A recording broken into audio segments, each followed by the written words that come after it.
Shalom, first and foremost, want to give all honor, glory, and praise to Yahweh, Bahashem, Yahweh Shai, Bahashem, Rakakwadash.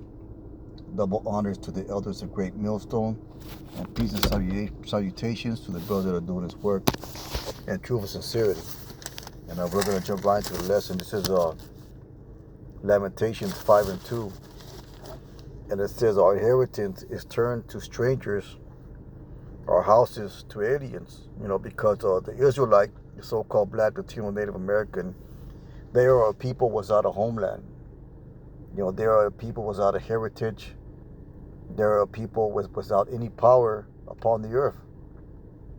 The Black, Latino, Native American are the true Israelites according to the Bible. We are a cursed people, from Deuteronomy 28th chapter. And despite what anybody says, we are still under curses. Let's keep on going. So Lamentations 5 and 3, it said, we are orphans and fatherless. Our mothers as widows. We have drunk on our water for money. Our wood is sold unto us. Our necks are under persecution. We labor and have no rest. And that's what it is, man. We labor and have no rest. Go back to Micah 2 and 10. This is not our rest. This speaks about America and our captivity here. So we are under heavy persecution, and we are under captivity under Esau, our captors, until this day. So make no mistake about it, man. We have not been redeemed. The Israelite is not saved. But Christian plantation Christianity wants to reach out to the Israelite, the Black, Latino, Native American, and tell him that he is saved under Jesus Christ, which that's a false doctrine. They have this once saved, always saved doctrine where you say a prayer and you give your life to Jesus, then you're saved. You're saved by the blood of Jesus. And that's totally contrary to what the scriptures teach. According to the Bible, we are still under heavy persecution. We are still under slavery. We are still under labor from this devil, and it's just going to get worse, man. There's not going to be no there's not going to be no improving of conditions here in America, man. The only thing that's going to improve is the level of wickedness, basically meaning that's going to skyrocket. If you call that improvement, which is not an improvement, but in the eyes of 2/3 of our people, that's an improvement, man. The more wickedness they get to enjoy, the better their life is for them, because they idolize and they worship and they revel in wickedness, man. So let's go ahead and get a few more scriptures. Let's get Deuteronomy 24, the 24th chapter, and 48, man, because it says here, our necks are under persecution, we labor, have no rest. And also in the 4th verse it says, we have drunken our water for money, our wood is so unto us. So basically, our enemy is going to supply us with what you call the necessities of life. We're not going to be able to get these things of our own. So we're still under that persecution and that slavery, man. That's not what I wanted. One of all things.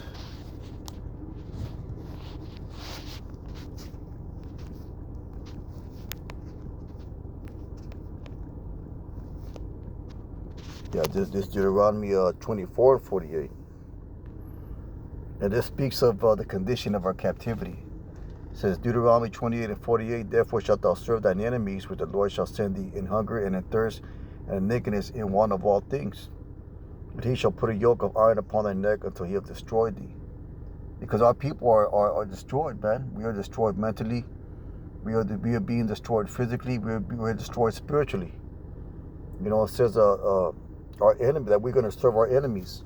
Now, who are our enemies? Our enemies are found in the Psalms, the 83rd chapter.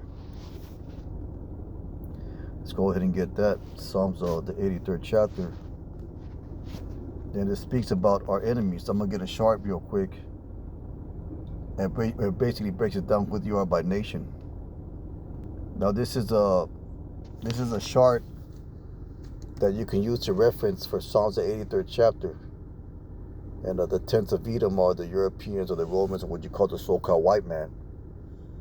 The Ishmaelites or the Arabs.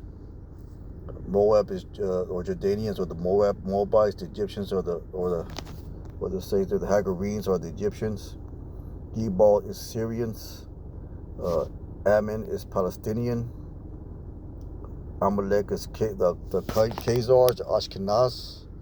That's what you call the Ish people. Philistia is Philistines, Tyre is Lebanese, Asphalt is Iran and Persia. So this tells you modern terms, who our enemies are. So if you read Psalm the 83rd chapter, we'll go ahead and get a little bit of that. Let's keep not the silence, O Yahweh, we hold not that peace and be not still, O Yahweh. For lo, thy enemies make atonement, because Scripture said that the Lord said that our enemies are going to be his enemies. And also it says that we're going to go to our enemies in the one of all things. For lo, thine enemies make a tumult, and they that hate thee have lifted up the head. They have taken crafty counsel against thy people, and consulted against thine hidden ones. And that's what they're doing. That's the process. The crafty counsel was all the snares and traps that they have set for the so-called Black Latino Native American. They have come and come and let us cut them off from being a nation. The name of Israel be no more in remembrance. Now let's go back to the scripture, Lamentations 5:2. And it says, our inheritance is turned to strangers, our houses to aliens. So our inheritance, our land, our identification is something that we no longer remember unless you have been woken up by this word and you found out that you're an Israelite. So let's run that back again. Lamentations 5:2, it says, our inheritance is turned to strangers, our house to aliens. We are orphans and fatherless, our mothers are widows. We are in that destitute state, man. Nobody cares about us. We are drunken our water for money, our wood is sold unto us, our necks are under persecution. We labor and have no rest. Now you go back to Exodus, the 1st chapter. Go ahead and get that. And you can liken it, that situation today. Let's go ahead and jump down.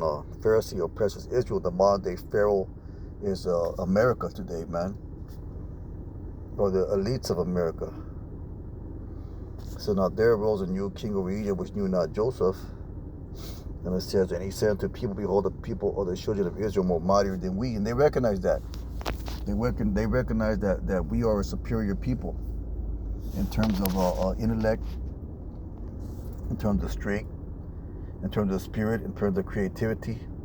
And that's why they do their hardest to keep us in a certain position, to keep us at a low vibration, through sex, drugs, and rock and roll, so to speak, man. These are the snares and traps that they have used, social media, all that, man. The culture that they have given us, the hood culture that they have given us, that came from Esau. That didn't come from us.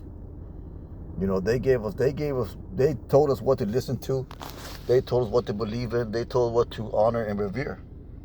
And as you see, the current condition of the so-called Black Latino Native American is immoral. He worships violence. He worships adultery. He worships greed. He worships gluttony. He worships hedonism. That's how they dealt wisely with us, man. Because they don't want us to be close to our power, because they are described as the book of Revelation, the accuser of our brethren. They want to point their finger to the Most High and say, look at your people, because they believe that they can get their blessing back. It says the people of the children of Israel more mightier than we. Come, let us deal wisely with them, lest they multiply and come to pass that when they fought us out any war, they join also unto our enemies, fight against us and go get them out of the land, or just overcome them, man. So therefore they set over them taskmasters to afflict them with their burdens. And we have modern day taskmasters here in Babylon, man. And they built for Pharaoh treasure cities, Pithom and Ramses. And if you look at America, America is built by the blood of the so-called Black Latino Native American. They stole the land for the Native American and for the so-called Hispanic tribes. And they use Judah, or the so-called Negro, for free labor. Even to this day, they use Issachar. They use them in the form of slavery, working in the fields, construction, poor paying jobs, dishwashers, You know, we are the ones. We are this society runs by our blood. You know, we are the people that keep the wheels of America turning, whether you want to believe it or not. So we have built this place up, but we have received no reward or rest for it. So, but the more they afflicted, the more they multiplied and grew in their grief because the children of Israel, and that's symbolic of Jake or Jacob, which which symbolic of Israel. You know, Jake, the so-called Black, Latino, Native American, they like to have a lot of children. So if you see the correlation between all these things, it shows to prove that we are the Israelites. We are those in the captivity. We are those that fit the curses of Deuteronomy, the 28th chapter, man. It's all there. It's all there, man. And doesn't matter what Vocab Malone says or what your mother says or your uncle or your neighbor down the block. You know, we are the Israelites, man. And we are here, and our duty is to honor and serve the Most High, the whole duty of man. Ecclesiastes, the last chapter. Let's go ahead and get that. Let's go ahead and get it. Ecclesiastes 12:13. Let's hear the conclusion of the whole matter. This is the duty of the Israelite man. The Israelite man, woman, and child, so to speak. Let us hear the conclusion of the whole matter. Fear Yahweh and keep his commandments. For this is the whole duty of man, not just any regular man, the Israelite man. For Yahweh shall bring every work into judgment, and every secret thing, whether it be good or whether it be evil. So everybody's going to get their recompense, man. And as we skimmed over Psalms 8th chapter, the Lord has enemies, and he's going to destroy those enemies, man. You know, that's what we're waiting for. We patiently wait in our captivity for the Lord to come to redeem us and destroy, you know, this wicked nation, and ultimately save all of Israel as they come back as the children of the elect. So with that being said, just a real quick lesson here at the plantation. Most High willing, the hope is edifying. With that, I want to give all honor, glory, and praise to Yahweh Bashim Yoshai. Call Allah Yahweh Bashim Yoshai. Let's keep on pushing. Shalom.